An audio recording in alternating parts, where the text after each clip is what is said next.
नमस्कार और स्वागत है आपका ज्योतिष वर्ष में। हिंदू धर्म में अन्य एकादशियों की तरह आमल की एकादशी की अत्यंत महिमा है। फाल्गुन माह के शुक्ल पक्ष में जो पुष्य नक्षत्र में एकादशी आती है उसे आमल की एकादशी कहते हैं। आमल की एकादशी का व्रत अत्यंत श्रेष्ठ है। आमल की का मतलब है आंवला। आंवला के प्रत्येक शाख में भगवान का वास होता है। आंवला को शास्त्रों में उसी प्रकार श्रेष्ठ स्थान प्राप्त है जैसा नदियों में गंगा को प्राप्त है और देवों में भगवान विष्णु को। विष्णु जी ने जब सृष्टि की रचना के लिए ब्रह्मा को जन्म दिया उसी समय उन्होंने आंवले के वृक्ष को भी जन्म दिया। भगवान विष्णु ने कहा है जो प्राणी स्वर्ग और मोक्ष प्राप्ति की कामना रखते हैं। भगवान विष्णु ने कहा है जो प्राणी स्वर्ग और मोक्ष प्राप्ति की कामना रखते हैं उनके लिए फाल्गुन शुक्ल पक्ष में जो पुष्य नक्षत्र में एकादशी का व्रत अवश्य करना चाहिए। इस दिन लोग भगवान विष्णु की आराधना कर उपवास रखते हैं और आंवले के वृक्ष की पूजा करते हैं। भारत में आंवले के पेड़ को आमल की भी कहा जाता है। भगवान विष्णु के इस पेड़ में वास करने से यह बहुत ही शुभ और पूजनीय माना जाता है।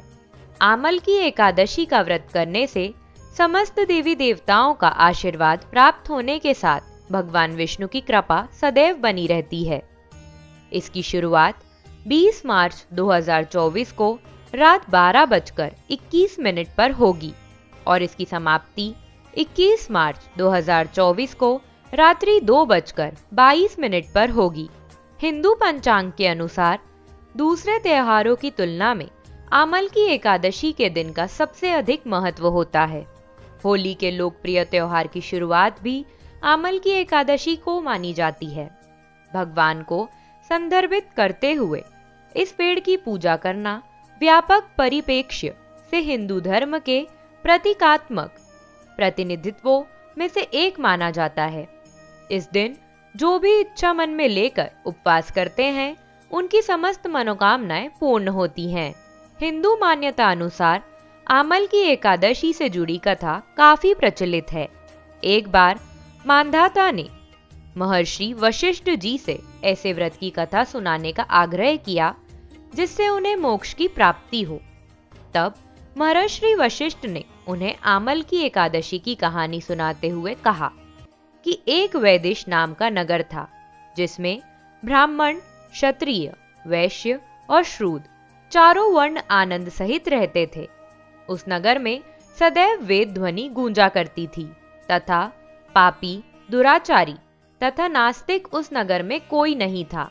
उस नगर में चैत्ररथ नाम का चंद्रवंशी राजा राज्य करता था। वह अत्यंत विद्वान तथा धर्मी था। उस नगर में कोई भी व्यक्ति दरिद्र व कंजूस नहीं था। सभी नगरवासी विष्णु भक्त थे और आबाल वृद्ध स्त्री पुरुष एकादशी का व्रत किया करते थे। सभी नगरवासी विष्णु भक्त थे और आबाल वृद्ध स्त्री पुरुष एकादशी का व्रत किया करते थे। एक समय फाल्गुन मास के शुक्ल पक्ष की आमल की एकादशी आई। उस दिन राजा, प्रजा तथा बाल वृद्ध सबने हर्षपूर्वक व्रत किया। राजा अपनी प्रजा के साथ मंदिर में जाकर पूर्ण कुंभ स्थापित करके धूप, दीप, नैवेद्य, पंचरत्न आदि से आंवले का पूजन करने लगे और स्तुति करने लगे। तभी वहां एक भूखा शिकारी आ गया और उसने भी बैठकर मन से कथा सुनी, जिसके कुछ दिन बाद उसकी मृत्यु हो गई। मृत्यु के बाद उसने एक राजा के यहाँ जन्म लिया और अन्न, धन, बल, साहस से परिपूर्ण रहा। एक बार जब वो थककर जंगल में ही विश्राम करने लगा तो जिन लोगों को उसने मारा था उनके संबंधी उसे मारने आए। तभी वहां देवी प्रकट हुई और देवी ने उन लोगों का सर्वनाश कर दिया। जब उस राजा की आंख खुली तो उसने पूछा, मेरी मदद किसने की? तब आकाशवाणी हुई कि यह तुम्हारे आमल की एकादशी करने का फल है। तुम्हारी रक्षा स्वयं भगवान विष्णु ने की है। तभी से इस व्रत को किया जाने लगा।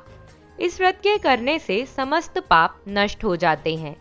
इस व्रत का फल 1000 गोदान के फल के बराबर होता है। अगर आपको वीडियो अच्छी लगी हो तो इसे शेयर करना ना भूलें। धन्यवाद।